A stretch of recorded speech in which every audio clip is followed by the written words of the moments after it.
දසනක් අයිබෝවන් වනක්කම අසලාමලයිකුම් සියලු දෙනාටම ඊයේ ජනාධිපතිතුමාගේ ප්‍රධානත්වයෙන් පැවති කැබිනට් මණ්ඩලයේ තීන්දුව කීපයක් දැනුම් දෙන්නම සූදානම් වෙන්නේ.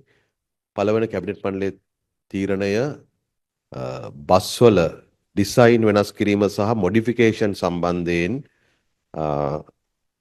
ප්‍රවාහන මහා මාර්ග වරාය සහ සිවිල් ගුවන් සේවා අමාත්‍යතුමා ඉදිරිපත් කරන ලද කැබිනට් මණ්ඩල යෝජනාව මෝටර රථ පනතේ විධිවිධාන ප්‍රකාරව නිකුත් කරනු ලබන නියෝගයන්ට අනුගතව මෝටර රථ ප්‍රවාහන කොමසාරිස් ජෙනරාල්වරයාගේ පූර්ව අනුමැතිය සහිතව වාහනවල ඩිසයින් වෙනස් කිරීම සහ මොඩිෆිකේෂන් කිරීම සිදු කරන්නට පුළුවන්කමක් තිබුණා.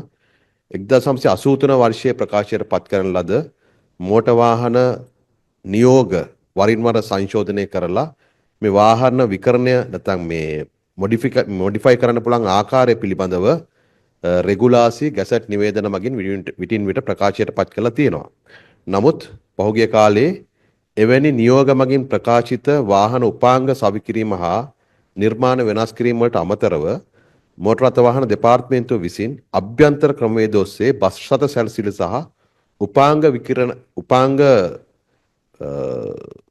මොඩිෆයි කරන්නට නැත්නම් විකරණය කරන්නට මාර්ගෝපදේශ සංග්‍රහයක් සකස් කරලා අභ්‍යන්තර චක්‍රලයකයක් නිකුත් කරලා තිබුණා. විශේෂයෙන්ම චාරිකා සඳහා යොදා ගන්නා බස් රථ වලට තමයි මේ අභ්‍යන්තර චක්‍රලයක නිකුත් කරලා තිබුණේ. ඒ අනුව බස් රථ 60ක් මේ සඳහා අනුමැතිය අරගෙන තිබුණා. ඒකට මෝටර ප්‍රවාහන දෙපාර්තමේන්තුවට රුපියල් මිලියන 6.6ක් ඒ අය ගෙවලා තිබුණා. කෙසේ නමුත් මේ අභ්‍යන්තර චක්‍රලයකේ නැත්නම් මෝටර රථ පනතේ විධිවිධානට අදාළව මේකට අදාළ නියෝග ප්‍රකාශයට පත් කිරීමක් සිදු කළ තිබුණේ නැහැ.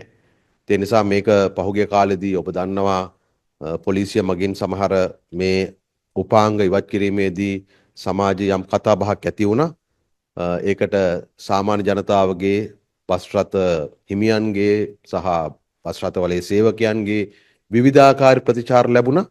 ඉතින් මේ සියලු තත්ත්වයන් සැලකිලිට අරගෙන බස් රථ සැරසිලි සහ උපාංග හේතුවෙන් බස් රථවල ගමන් ගන්නා මගීන්ගේ ආරක්ෂාවට ඇතිවිය හැකි බලපෑම් පිළිබඳව අධ්‍යයනය කර ඒ සම්බන්ධයෙන් විධිමත් පරිදි ක්‍රියා කිරීම සඳහා නිර්දේශ සහිත වාර්තාවක් ඉදිරිපත් කිරීමට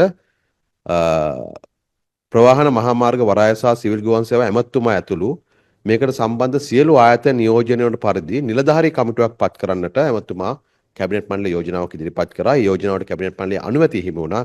එනිසා මෙන්න මේ බස් රථ ඩිසයින් සහ මොඩිෆිකේෂන් සම්බන්ධයෙන් එක පැත්තකින් ජනතාවගේ ආරක්ෂාව ඒ වගේම බස් රථ කර්මාන්තයේ පැවැත්ම මේ සියල්ල සලකලා බලලා ඒ සම්බන්ධ වාර්තාවක් ඉදිරිපත් කරන්න තමයි ඇමතුමා කැබිනට් මණ්ඩලයෙන් අවසරයක් ඉල්ලා හිටියේ. ඒකට ඒ කමිටුව පත් කරන්න කැබිනට් මණ්ඩලයේ අනුමැතිය ලබා දුන්නා.